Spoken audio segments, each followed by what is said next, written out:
ससुराल में बारिश। वैसे देखा जाए तो बारिश के मौसम को सबसे हसीन मौसम कहा जाता है। कुछ लोग तो इसे पकोड़े खाने का मौसम भी कहते हैं।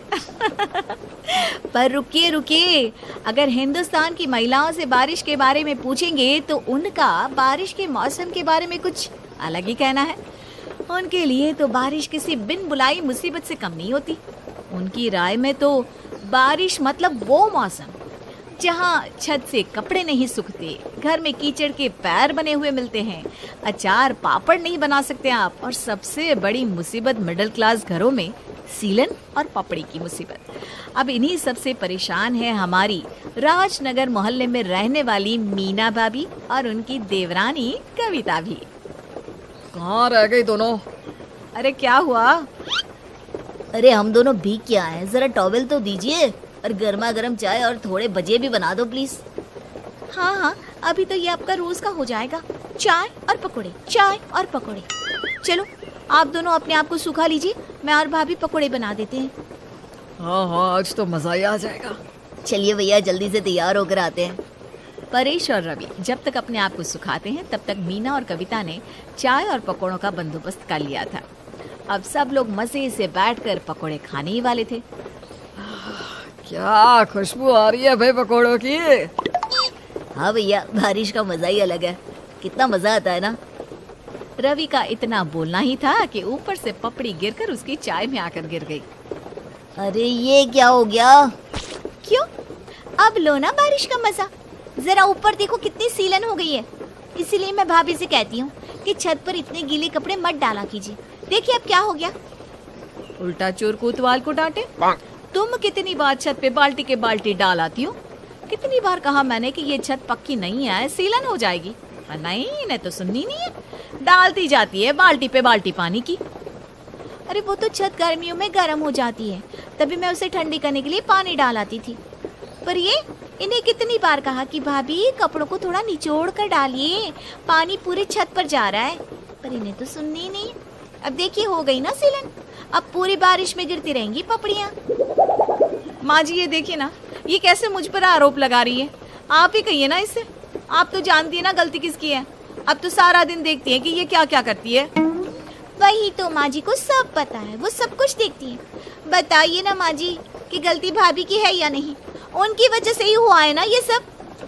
अरे बस करो तुम दोनों, अब इस बात पर भी लड़ोगी क्या? अब जिसकी भी गलती थी, सिलन तो हो गई है ना। अब तो इसे बनवाना पड़ेगा। और माँ इसमें तो बहुत खर्चा जाएगा।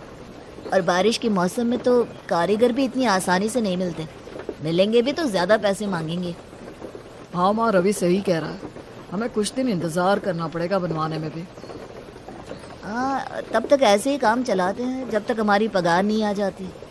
बस ये ध्यान रखना कि छत पर अब ज्यादा पानी या फिर सीलन ज्यादा बढ़ जाए, ऐसा कुछ भी मत करना, वरना पूरा कोयर उखड़ता जाएगा। सुन लिया ना कविता, क्या कह रहे हैं? अब ज्यादा कुछ मत करना इस सीलन को बढ़ाने के लिए। मैंने तो सुन लिया और समझ भी लिया, पर मुझे यकीन है कि आपको अभी तक कुछ समझ में नहीं आया होगा। क्या कहो? अरे चुप करो दोनों। तुम दोनों अब ध्यान रखना कि जब तक ये बनवा नहीं लेते तब तक ना तो छत पे ज्यादा पानी गिराना है और ना ही पपड़ियाँ बढ़े, ऐसा कुछ भी करना है, ठीक है? कावेरी ने दोनों को समझा तो दिया, पर ये दोनों समझने के बजाय एक दूसरे पर आरोप लगाने के मौके ढूंढने लगी थी। इन्हें तो बस बहाना चाहिए था कि कैसे वो एक दूसरे को गलत साबित कर सके। माँ जी ये देखिए, ये अभी अभी छत पे गई थी, फिर से हाथ में बाल्टी है। कविता यहाँ आओ। कल ही मना किया था ना कि छत पर ज्यादा पानी मत डालना, फिर से बाल्टी लेकर ऊपर क्या करने गई थी तुम? माँ जी मैं जानती हूँ मीना भाभी ने ही आपको मेरे खिलाफ चुगली की होगी, पर मैं सिर्फ छत पर पौधों को पानी डालने गई थी, मैंने छत पर पानी डाला ही नहीं है। अरे वाह, इतने बारिश के मौसम में पौधों को क्या जरूरत है पानी डालने की? तुम्हारे पानी डालने की वजह से देखना सिलन और बढ़ जाएगी। आप तो चुप ही रहिए भाभी। आपको पता है माँ जी इन्होंने सुबह सुबह क्या किया है? ये झाड़ू लेकर सुबह सुबह जाले साफ करने लगी थी, इसकी वजह से कितनी पपड़ियाँ उतर गई। मीना, जब सबने कहा है कि जब तक सीलन नहीं बन जाती तब तक कुछ ज्यादा मत करना, तो तुम ये सब क्यों कर रही हो? अरे माँ जी, ये आपको मेरे खिलाफ भड़का रही है। और मैं तो बस जाले साफ कर रही थी, क्योंकि बहुत धूल मिट्टी जम गई थी उनमें। और ये आपको ना बढ़ा चढ़ा कर बता रही है। ये कान भरना और चुगली करना आपका काम होगा भाभी, मेरा नहीं। मैंने तो जो देखा बस वही सच बताया माँ जी को।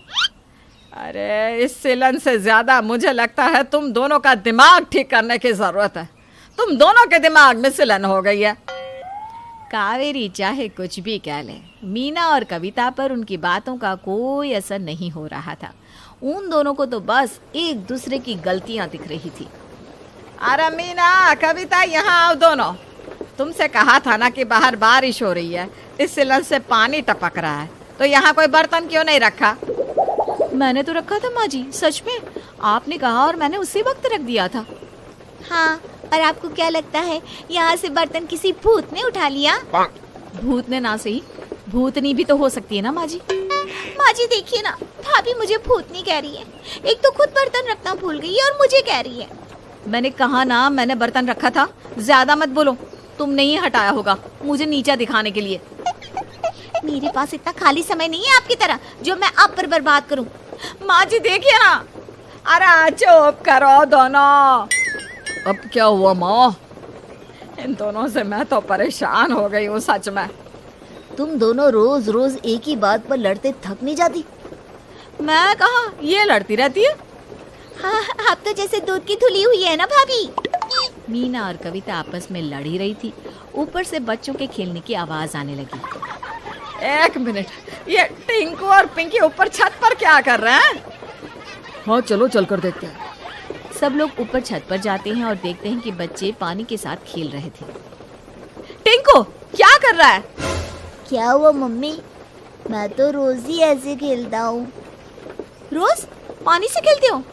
हाँ, हम दोनों यहाँ पानी से खेलते हैं। ये लो, खुदा पहाड़ निकला चूहा। तुम दोनों एक दूसरे पर इल्जाम लगा रही थी और यहाँ तुम्हारे बच्चे ये सब कांड कर रहे थे। अब क्या कहना है तुम दोनों का? सॉरी भाभी, मैंने बेवजह ही आप पर आरोप लगा दिया। मैं भी माफी मांगती हूँ, मैंने भी पता नहीं क्या क्या कह दिया।